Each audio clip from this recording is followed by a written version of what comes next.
السبت صبيحة اليوم 6 من أكتوبر من عام 1973.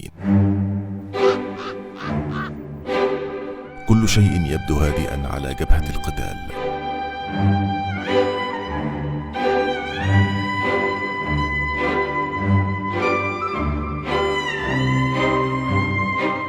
لا صوت حاضرا سوى طقوس الاحتفاء بيوم كيبور أو عيد الغفران.